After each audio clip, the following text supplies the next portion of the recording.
Olá, estudantes do 7º ano! Sejam todos bem-vindos e bem-vindas à minha, à nossa, à sua aula Paraná. E nós vamos falar de um tema bem importante. Vamos aprofundar, vamos fazer uma retomada para um aprofundamento de um tema bastante importante, não só para o ensino religioso, mas para a democracia, para a nossa república e para a liberdade religiosa, que é o Estado laico e a religiosidade, a relação entre uma coisa e outra. Então, o objetivo é retomar, aprofundar o conceito de Estado laico e compreender a sua importância na garantia da liberdade religiosa e da democracia. Bom, para início de conversa, vamos refletir aqui sobre uma questão. Se o Estado não fosse laico, numa aula anterior já falamos de Estado laico, agora vamos fazer o contrário, o negativo. Se o Estado não fosse laico, qual seria a diferença para nossas vidas, para a sua vida? Se o Estado não fosse laico, o que isso ia interferir na sua vida? Existem estados que não são laicos? Será que tem no nosso planeta estados não laicos? O que seria o contrário de um Estado laico? Você sabe a resposta para essas questões? Já se perguntou sobre isso tudo? Então, é a partir daqui que nós começamos a nossa aula Paraná. Bom, vamos responder já a primeira questão? Vamos começar a pensá-la? Então, para você pensar junto comigo, se o Brasil não fosse um Estado laico, ele seria um Estado teocrático. Você tem democracia, o povo no poder, Kratos é poder. Como lá naquele jogo, Gods of War, não tem o Kratos, o matador de deuses? Então o Kratos é o poder. Demo é povo em grego, então democratos, o povo no poder. Você elege seus representantes e as leis são leis civis baseadas na Constituição Federal e no direito civil. Agora, num Estado teocrático, o livro sagrado é o fundamento das leis, como por exemplo, nos estados que são islâmicos, muçulmanos, o Corão, a Shúria, a lei islâmica, é o lugar da Constituição. Então, quer dizer, a religião e os líderes religiosos são os governantes.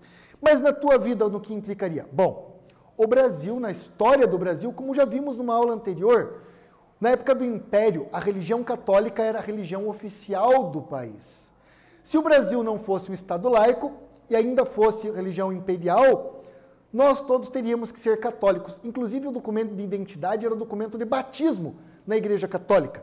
Então, se o Brasil não fosse um Estado laico, todos teriam que ser católicos. Ou se tivesse mudado, a religião oficial tivesse se tornado uma outra religião cristã, como o evangélico, luterano, protestante, calvinista, teríamos que todos ser dessa religião. Se não tem, num Estado que não é laico, não existe liberdade religiosa. Você não pode mudar de religião ou não ter religião.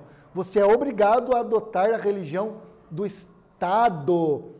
Ou seja, isso interferiria diretamente em nossas vidas. Bom, o Brasil é um Estado laico. Tem gente que diz, mas nós temos nome de rua, com nome de santo, nome de escola, nós temos feriados religiosos, nós temos, enfim, interferência da religião na política. Bom, isso não faz com que o Brasil não seja um Estado laico, porque o Estado laico não nega a religião.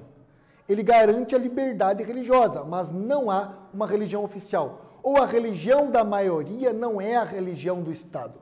O que isso quer dizer? Significa que nenhuma religião tem prioridade sobre as outras, que o Estado não pode apoiar nem impedir nenhuma prática religiosa. E aí no artigo 19, por isso que é uma aula então de aprofundamento, é vedado à União e ao Estado, o Distrito Federal e os municípios estabelecer culto religioso, igreja, subvencioná-lo, embaraçá-lo, o seu funcionamento ou ter com eles qualquer tipo de relação ou dependência. Significa então que Estado e religião são coisas diferentes. Você tem a política, as leis civis, religião, as leis religiosas. Todos têm que obedecer às leis do Estado, todos têm que obedecer às leis civis. Agora, a lei da religião, a moral religiosa, você escolhe qual você vai seguir, se vai seguir ou não. Inclusive, eu sempre falo do conceito de religião, religiosidade. Religião está lá no objeto, religião é a coisa. A religiosidade está no sujeito. E no Brasil é muito comum as pessoas criarem religiosidade com elementos de várias religiões. Muita gente aqui no Brasil fala em karma, dharma, que fazem parte do orientalismo ou do budismo, mesmo quando são cristãos. Outros falam em reencarnação e são católicos ou são espíritas e acreditam em Nossa Senhora. O que é isso? Quando você faz um sincretismo religioso. Você pega elementos de várias religiões e constrói a sua religiosidade. Inclusive, existem os agnósticos, que dizem que não tem religião, não acreditam no que as religiões acreditam, mas acreditam em alguma força superior que conecta o cosmos e o universo. Tem aqueles que não têm religião e ainda assim são pessoas boas e éticas. Ou seja, não é você dizer que tem uma religião que te torna bom, e sim as suas atitudes, com ou sem religião. Bom, Estado laico, a gente fala tanto de Estado laico e agora nesta aula de aprofundamento nós vamos esmiuçar o que é o Estado laico.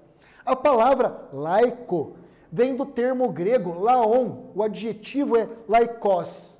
Então, termo laon, o adjetivo, quem é do laon é laikos, o adjetivo. A expressão significa povo. Então quer dizer que laon é povo. No sentido lato, quer dizer, o povo como um todo, tão abrangente, tão universal quanto for possível. Todo o povo. Quem é do Brasil, quem não é do Brasil, quem veio morar no Brasil, imigrante, enfim. O Estado é laico significa dizer que o Estado é do povo, não do povo desta ou daquela religião. Laon referia-se à população, ao povo todo, sem exceção nenhuma. Quer dizer, o Estado não é desse povo ou daquele povo, não deve proteger essa ou aquela gente, mas o Estado laico significa que ele é de toda a população, sem distinção. Também pode ser encontrado em dicionários como sendo a forma erudita, como se o laon, o laico, fosse o termo erudito de leigo. Dentro da religião, você tem os sacerdotes, por exemplo, na Igreja Católica, tem o padre, bispo, que são os sacerdotes. E aí tem o leigo, que é o diácono. Ele pode fazer algumas das coisas de dentro da igreja, mas não pode fazer todas porque ele não é padre. Então o leigo é aquele que é de uma religião, mas não tão aprofundado. Ou ainda que não tem religião nenhuma. Na forma vulgar do latim, laicos, grego laico, que a palavra laicismo tem... o Estado é laico, mas o laicismo é um movimento contra a religião. Não. O Estado é laico e o laicismo é a qualidade do Estado laico, porque vem do inglês laicisme, em francês laïcisme, em italiano laicismo. Então, laico, laicismo, laicidade, tudo isso quer dizer que o Estado não tem religião oficial, mas que tem o dever de garantir a liberdade religiosa. Então, fizemos um estudo aqui etimológico, o estudo da origem da palavra laico. Estamos avançando nos nossos estudos, aprofundando nossos conhecimentos. Saber é poder, como diria Francis Bacon, um dos pais da ciência empirista, da ciência moderna. Saber é poder, o saber nos liberta. Agora vamos fazer aquela atividade. Você acredita que o Brasil deve continuar sendo um Estado laico? Isso aqui é uma questão de opinião. Você acredita que o Brasil deve continuar sendo um Estado laico ou não? Escreva um texto, pelo menos um parágrafo, né, gente? Explicando o motivo da sua resposta. Então, você vai escolher, o Brasil tem que continuar sendo Estado laico ou não? Porque agora você já sabe o que é Estado laico. E aí você tem que justificar a tua resposta. Vamos dar um tempo bem bacana para você argumentar, escrever sua resposta e já já nós voltamos.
voltamos com a nossa aula Paraná.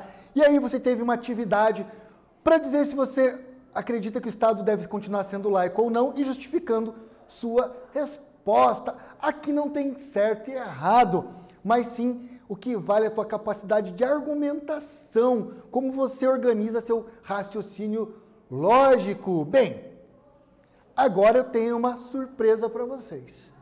Toda vez que falamos de Estado laico, parece que algumas pessoas acreditam que é um Estado ateu, contra as religiões. Nós descobrimos na aula anterior e nesta aula que não. Estado laico não tem religião oficial, mas tem que trabalhar a liberdade religiosa, tem que defender a liberdade religiosa. Mas quem será que foi o primeiro a invocar essa ideia de Estado laico? Porque é lá da Grécia, mas quem será que foi o primeiro? Será que foi um cientista? Será que foi um ateu? Um perseguidor das religiões? Não, olha a surpresa! Provavelmente o primeiro a recorrer explicitamente, publicamente ao princípio do laicismo foi um papa, o Papa Gelásio I, olha a imagem dele aqui, bem antiga. E ele dizia num tratado a tese da reivindicação da autonomia da religião frente à política. No Summa Decretorum, eu encontrei isso no dicionário Nicola Abaiano de Filosofia. Bom, quer dizer, final da Idade Média, aliás, século V, é uma crise na Idade Média, muitos começam a falar da divisão entre já a política, ainda que fossem dos monarcas, Idade Média ainda haviam reis, senhores feudais, mas tinha o poder do senhor feudal ou o poder do rei e o poder da religião. O Papa Gelásio reivindicava que a esfera política não interferisse na esfera religiosa. Então ele reivindicava a laicidade para dizer que a política, o poder do soberano não poderia interferir nas questões da religião.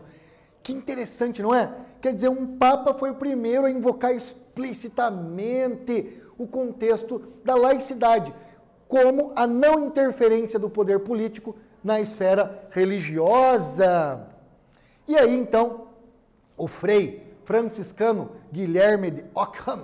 Guilherme de Ockham é conhecido pela famosa navalha de Ockham.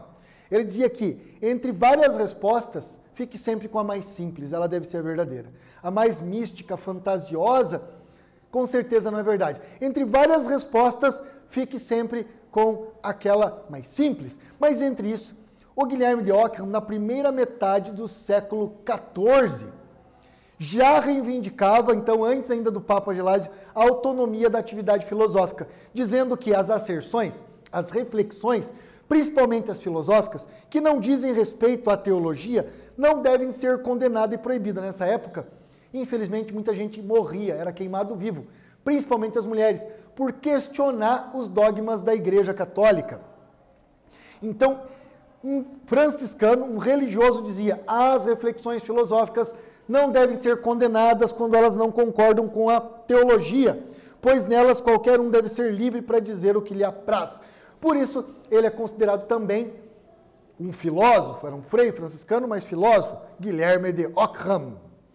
Então, retomando, ele dizia: aquilo que tem a ver com a filosofia não deve ser condenado por não concordar com a teologia. Ele acreditava na liberdade filosófica, Guilherme de Ockham. Então, também era uma das pessoas de dentro da igreja que reivindicavam a autonomia, a laicidade do Estado.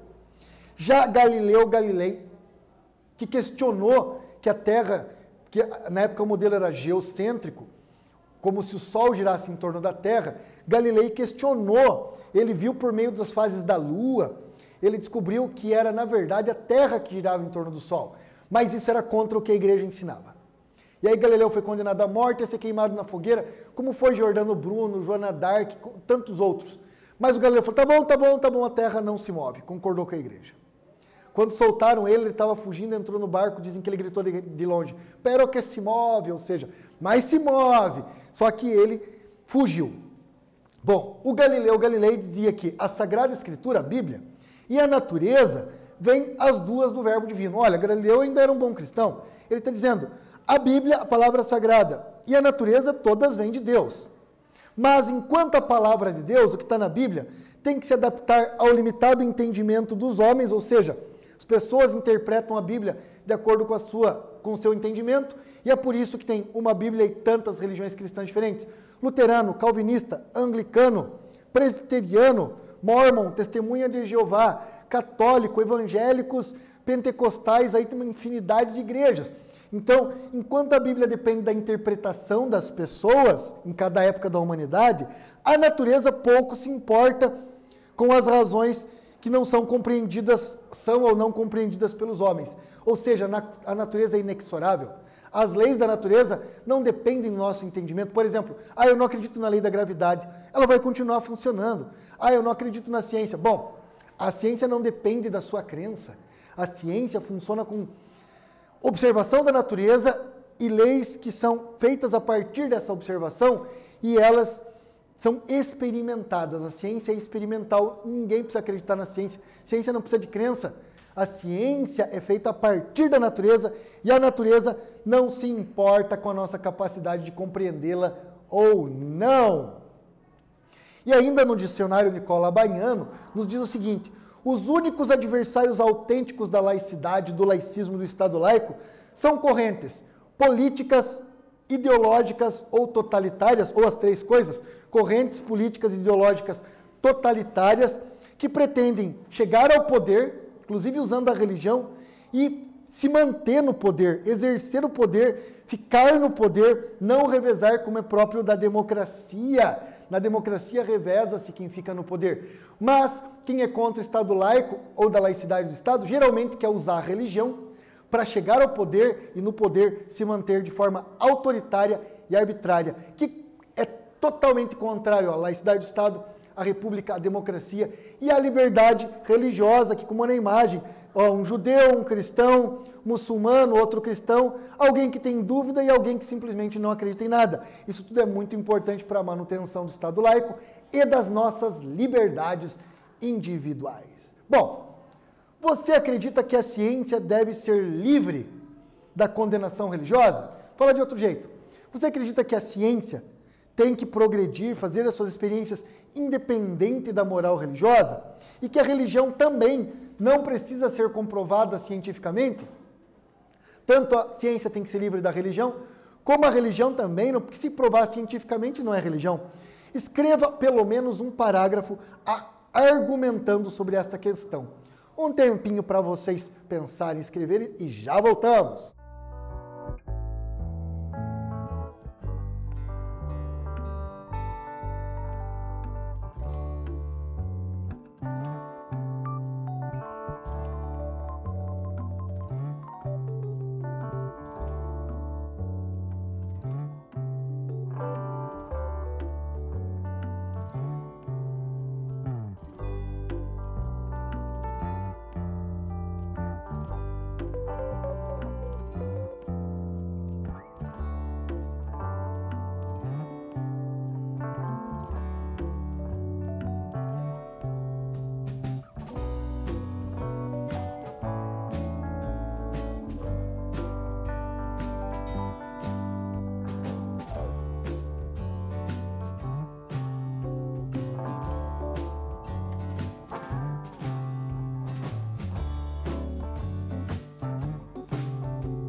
Voltamos com a nossa aula Paraná, ensino religioso 7º ano, estamos retomando aqui, aprofundando sobre o Estado laico, liberdade religiosa, os fundamentos da laicidade do Estado.